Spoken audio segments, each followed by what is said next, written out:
আমাদের এখানে চোর বেরিয়েছে, পুরো মাঠে মাঠে ঘুরছে। আজ দুদিন হয়ে গেল, দুদিনই এরকম হচ্ছে। এধার থেকে ওধার হচ্ছে, ওধার থেকে এধার হচ্ছে, কিন্তু ধরতে পারছি না। কিন্তু যেটা আমাদের জানা গেল 5 জন আছে, একজন মেয়ে আর 4 জন ছেলে, টোটাল 5 জন আছে। ধরতে পারছি না আমরা। এখানে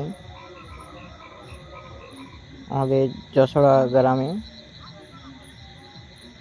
উত্তরপাড়া।